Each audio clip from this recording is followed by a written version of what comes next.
Yo, what's up, guys? Bug here.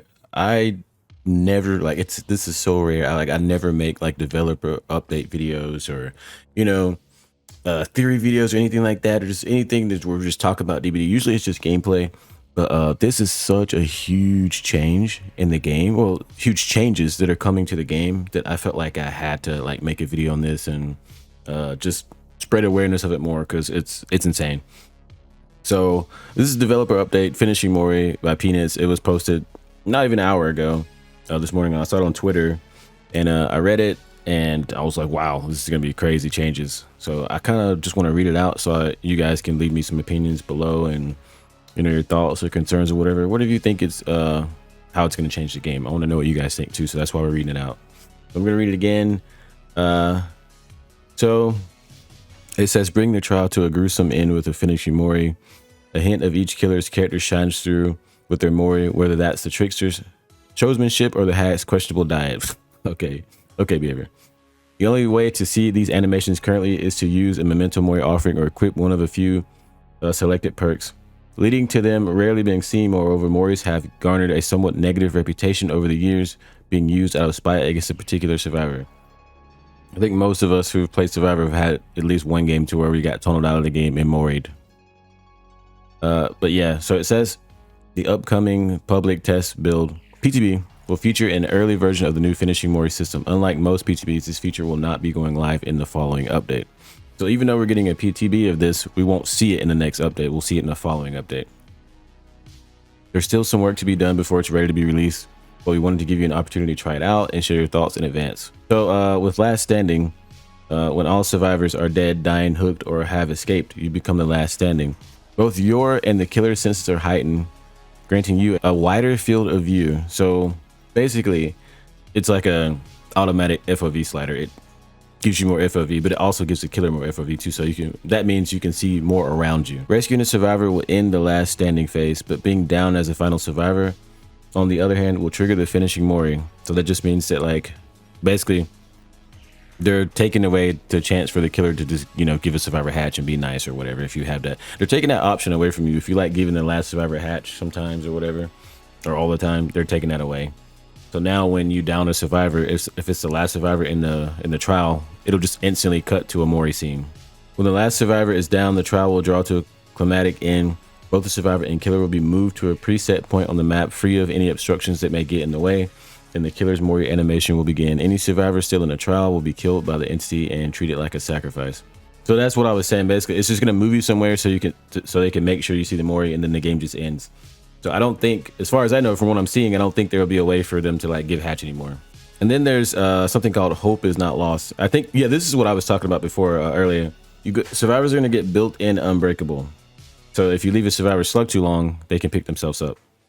With this new system in place, leaving survivors on the ground, aka slugging, may seem more appealing, opening the possibility of ending the match early. But the survivors aren't going to give up without a fight. After being left on the ground for 45 seconds, survivors will now gain the ability to pick themselves up without the need of any perks. This time is affected by recovery speed effects. Not sure what that means.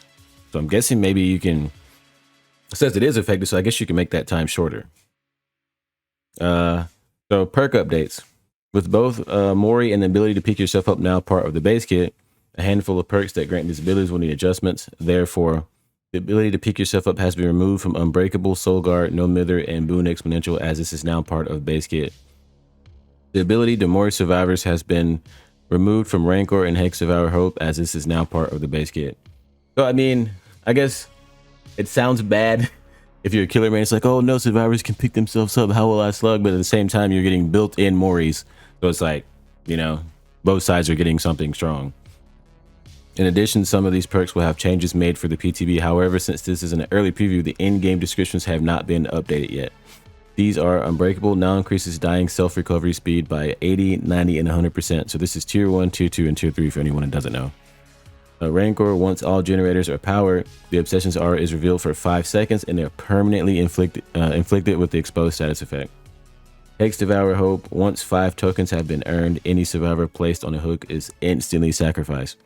Okay, so reading that, I was like, wait, what?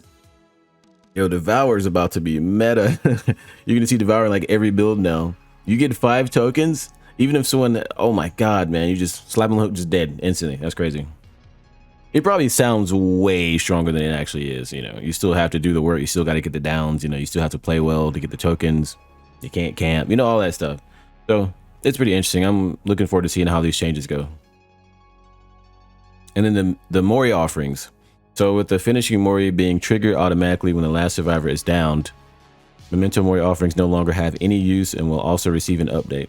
These offerings will now award a bounty of blood points based on the number of survivors killed if you earn a finishing Mori.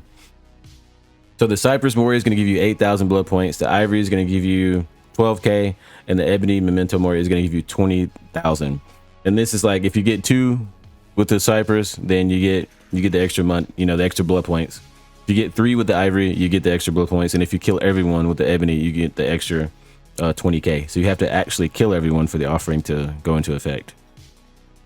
So much like the perk changes listed above, please keep in mind that these offering changes will not be released without the finishing Mori system.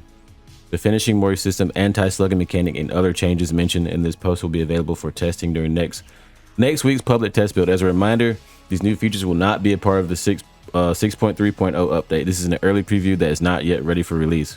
We would like to gather your feedback early as we continue developing these features to make their eventual release as smooth as possible. Until next time, the Dead by Daylight team.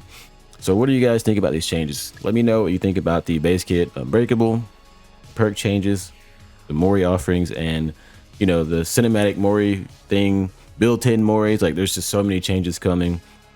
I'll definitely be trying out the PTB next week. I'll be streaming it and all that good stuff on YouTube. So make sure you hit that sub button and let me know what you think about the changes coming soon. I'll see you guys in the next one. Thanks for watching.